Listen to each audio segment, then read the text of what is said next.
In the year 1903, there was a small book called As a Man Thinketh, written by James Allen. James Allen was a British philosophical writer known for his inspirational books and poetry, and as a pioneer of the self help movement. And throughout this video, I will be going over each of the chapters and just a brief outlook on the book. So let's get right into it. Forward. This little volume, the result of meditation and experience, is not intended as an exhaustive treatise on the much written upon subject of the power of thought. It is suggestive rather than explanatory, its object being to stimulate men and women to the discovery and perception of the truth that they themselves are makers of themselves, by virtue of the thoughts which they choose and encourage. That mind is the master weaver, both of the inner garment of character and the outer garment of circumstance, and that as they may have hitherto woven in ignorance and pain, they may now weave in enlightenment and happiness.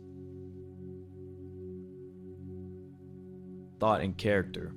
As a man thinketh in his heart, so is he. Not only embraces the whole of man's being, but is so comprehensive as to reach out to every condition and circumstance of his life. A man is literally what he thinks, his character being the complete sum of all his thoughts. Cause and effect is as absolute and undeviating in the hidden realm of thought as in the world of visible and material things. Now let's talk a bit about cause and effect. Every effect has a cause, and for us to change the effects, we have to change the cause. What is the cause? The thoughts we have, the thought forms we're creating in our mind. These thought forms, these thoughts that we're creating determine our circumstance, our environment, the people that we are attracting. All of these things happens from the world within, the cause. So when we see others with success, happiness, health, wealth, love, these are effects, but it all originates from the cause within, the cause in our mind. The only way to achieve these things is to identify the cause. We have to find the cause, because if there isn't a good cause, we will have destructive effects. We will have inharmonious conditions within our lives. Fighting against circumstances means going against an effect without knowing or understanding the cause behind it.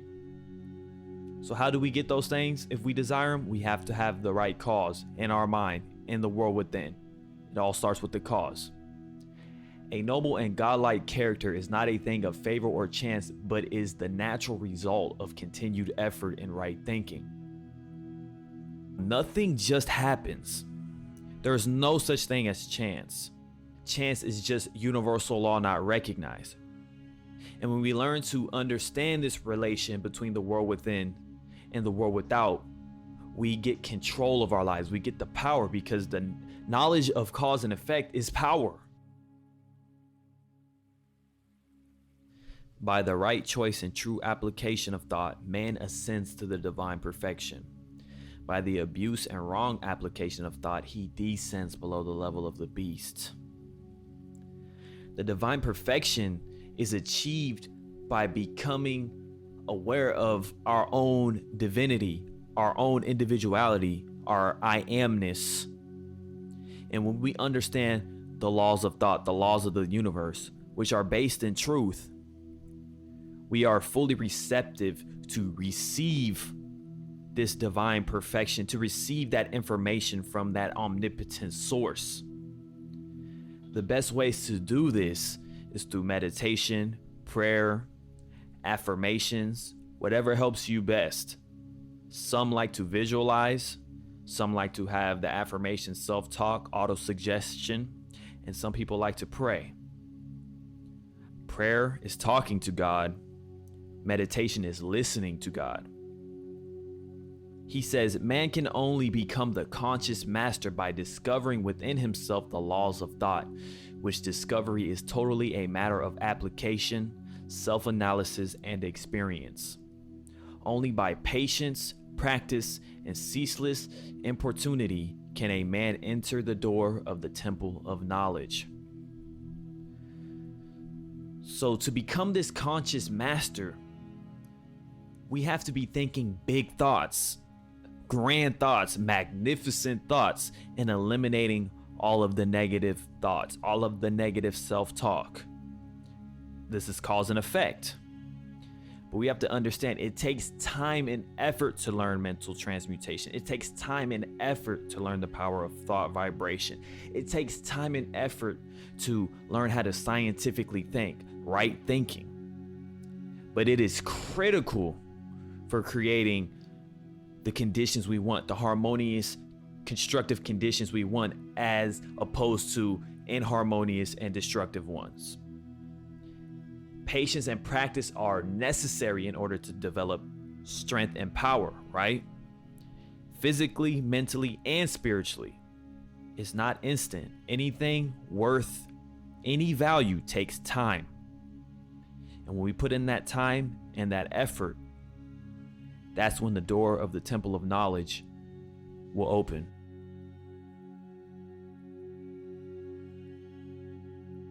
Effect of thought on circumstances. A man is buffeted by circumstances so long as he believes himself to be a creature of outside conditions. Cause and effect. We have to realize that the effects, once again, are not what we have control of. It's the causes that we have in our mind, that we are creating in our mind, that are producing the effects. And people are powerless because they are limiting themselves by their own thoughts. They're limited by their own mind. The mind can only create what it can understand, right? And until an individual understands themselves, learns about themselves, and what they are capable of, they will be limited. Not what he wishes and prays for does a man get, but what he justly earns. It takes effort to get what you want. The effort will be produced when you have the right causes in your mind. It will send the actions in the 3D world. You have to do what is right and trust yourself. Because if you do this, you will be a success. I highlighted this next part. He says, circumstance does not make the man, it reveals him to himself. Circumstance does not make the man, it reveals him to himself. Our circumstances are formed by our thoughts. If they are negative thoughts, inharmonious thoughts, it will produce that. And the only way to fix it is to consciously change our mental attitude, consciously change our thought forms, and see that our circumstances will adjust accordingly to what we're thinking, to our new mental attitude, to our new mental condition. No such conditions can exist as descending into vice and its attendant sufferings apart from vicious inclinations. So this means that in order to descend into vice and suffering, one must have negative tendencies. People that have a lot of vices, people that are living like a beast on the bestial level, they're having negative thought forms, negative thought patterns, negative mental attitude. And this creates those inharmonious effects, the vices, the bad circumstances, the bad conditions. In order to ascend unto virtue and happiness, love, wealth, health, we have to continue to cultivate these virtuous aspirations, these harmonious thoughts, because as a man thinketh, so is he. The divinity that shapes our ends is in ourselves. It is our very self.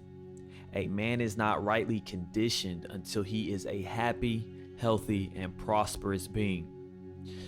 So this divinity, this power, it's within us. The power of spirit, which is omnipresent, source energy, God, and it permeates everything in our reality, in the world within. This power, when we learn how to use it, when we understand it, can be used to produce the results that we want, the desirable results. It can also be used to protect us when we have that gut feeling, because it's connected to your sympathetic nervous system. If we want to talk about it on a more esoteric standpoint, the solar plexus. And it sends messages up to your brain, to your mind. Your abdominal brain is connected to this. So the power of spirit is the source of all power. Our real self is just simply the reflection of our predominant thoughts, our mental attitude. And the great thoughts that we have, these great thoughts that we want, come from an enormous mental reservoir within the conscious mind that can be controlled by us.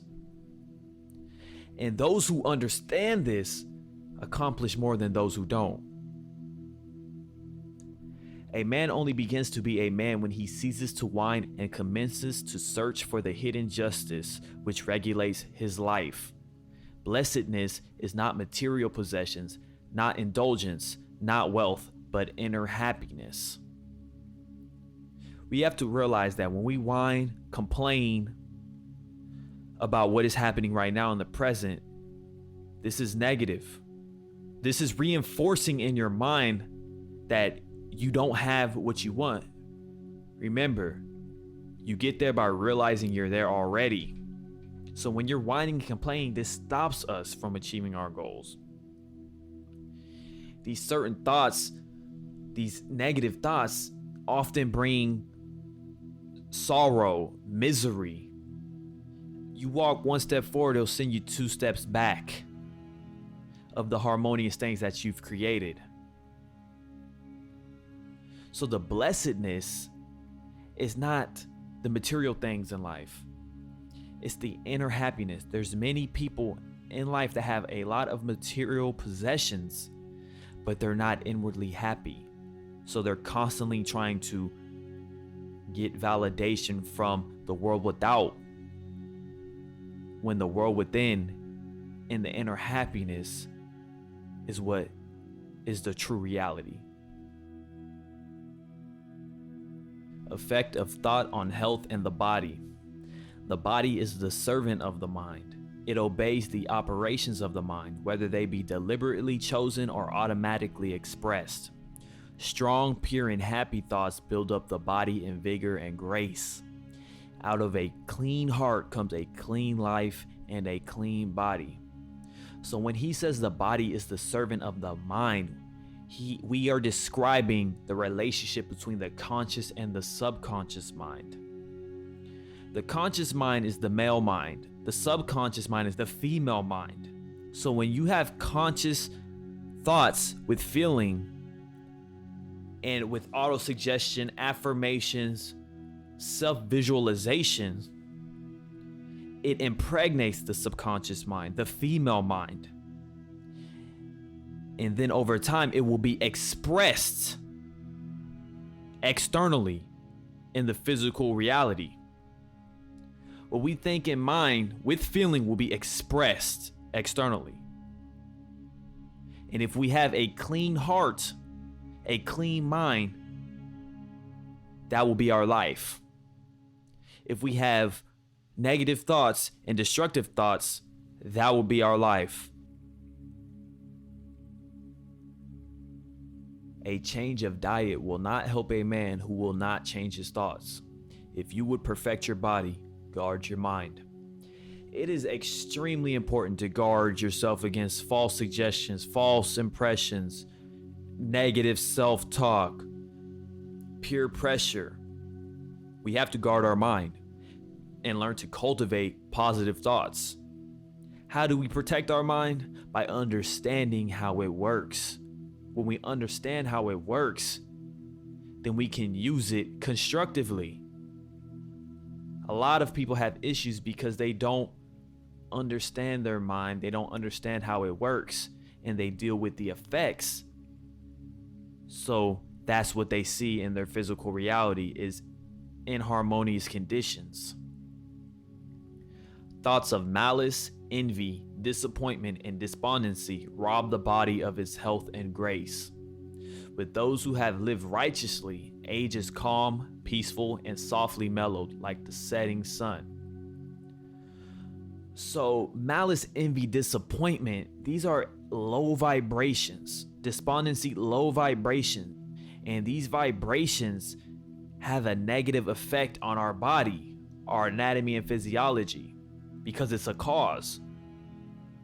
It doesn't just affect our body, it affects our mind and the universe. So when we change the rate of vibration, it can and it will change the nature and quality and the form of everything we see. Like he says, softly mellowed, peaceful, calm like the setting sun.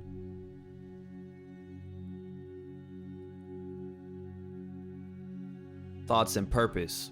Until thought is linked with purpose, there is no intelligent accomplishment. Aimlessness is a vice, and such drifting must not continue.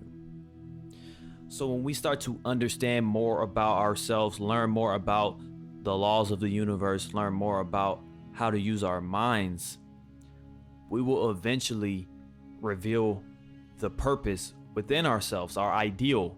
Everybody has a purpose in this life. Eventually it will be revealed to you, whether it's now, later, it could be 10 years from now, it could be tomorrow. But with true contemplation, deep reflection, and sitting in the silence, it will be revealed to you. And when we come to sense the purpose of what this is, we can then attract what we want to attract with the power of our thoughts, and then we can take away only what we require for our further growth. Because a lot of things in this life are distractions. A lot of things in this life are to stunt you from your highest potential.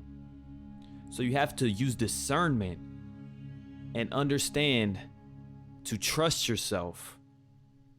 It is important to keep our thoughts focused in order to achieve success, in order to achieve happiness, in order to achieve wealth, health, abundance, you name it. He says, thought allied fearlessly to purpose becomes creative force. Creative force will generate naturally because we are thinking from a higher place in our mind. When we're vibrating at that higher frequency, the creative force in ourselves, in our being, will be released and will give us the ideas, the experiences that we need to have in order to reach that divine perfection. He says, doubt and fear are the great enemies of knowledge. He who has conquered doubt and fear has conquered failure. Now, the main reason why we must not have fear is that it is the root of all negative thoughts and emotions. Fear is the lowest vibration in existence.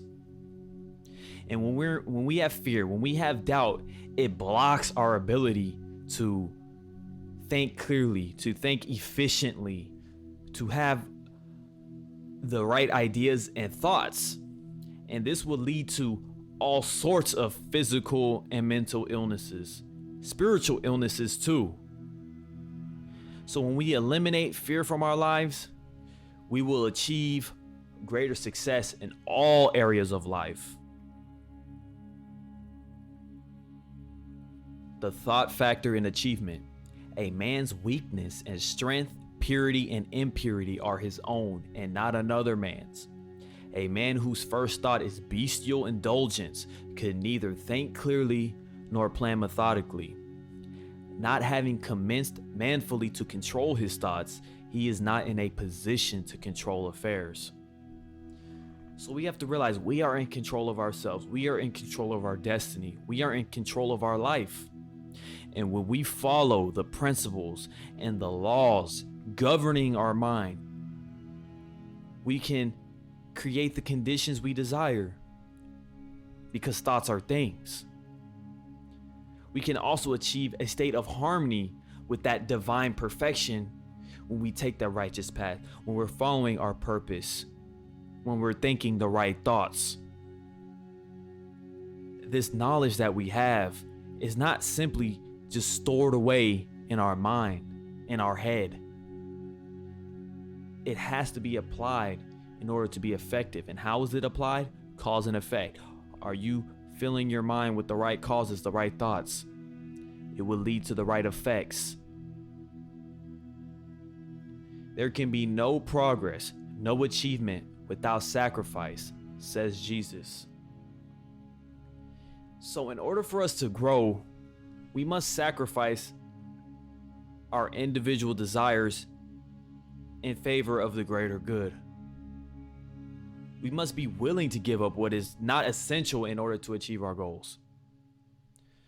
So we have to sacrifice going out and having fun and doing these things that most people would want you to do, but you have a bigger plan. You know that that power in you is all powerful and you are able to use it. But it takes sacrifice. It takes discipline.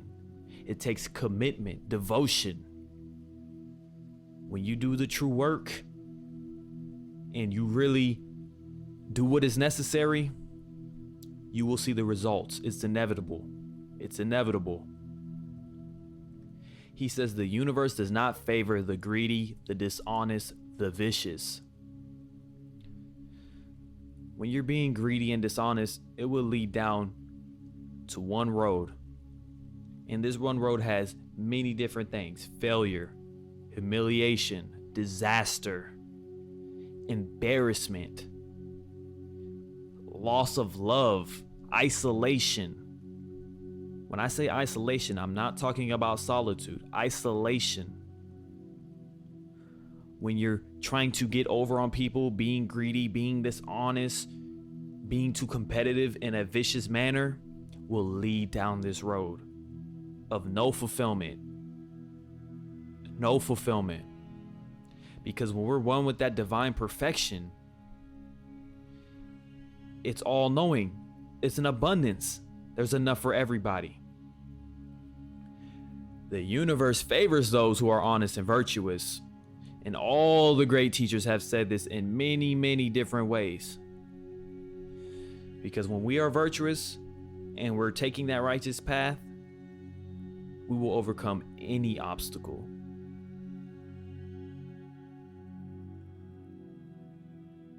Visions and ideals. As you dream, so shall you become. The greatest achievement was at first and for a time a dream. Your circumstances may be uncongenial, but they shall not long remain. So if you but perceive an ideal and strive to reach it. We should be dreaming big, elevated, lofty dreams. And we should aspire to achieve the most desirable outcomes, the highest potential. Because thoughts are things, and the thoughts that we have, as a man thinketh, so is he. All dreams come from our subconscious mind, which are constantly creating new ideas, constantly creating new experiences.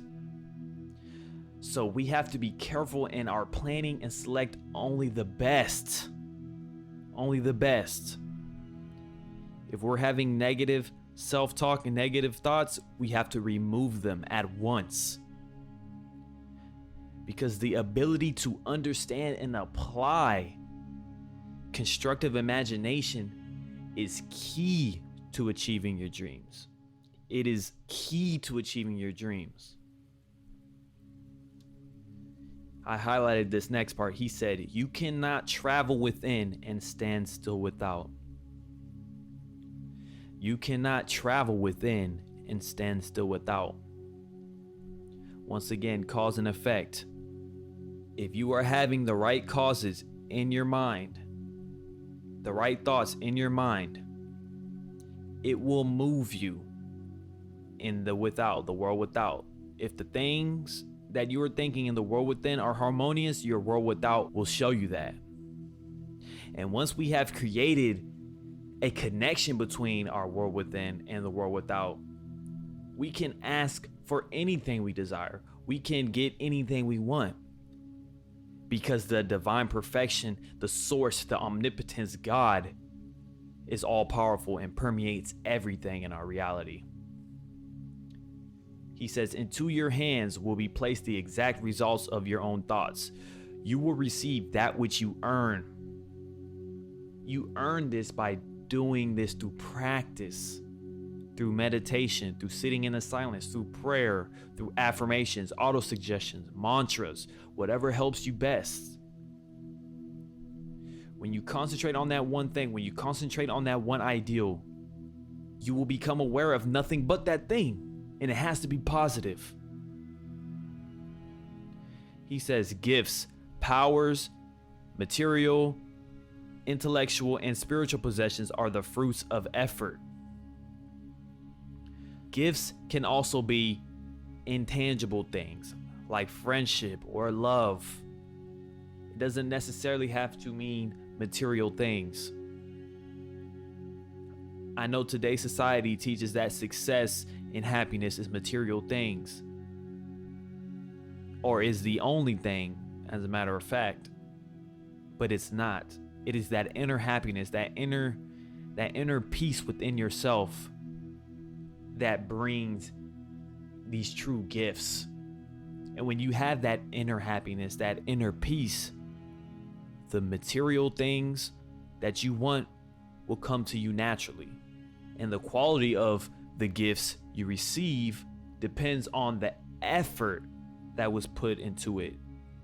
You cannot expect to receive good gifts if you don't put the concentration, the energy behind it.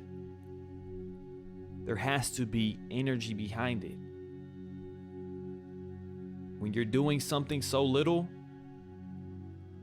you're gonna get little results.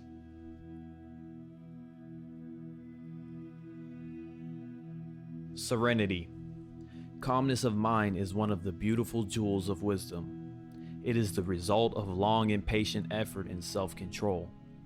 A man becomes calm in the measure that he understands himself as a thought-evolved being, says Buddha.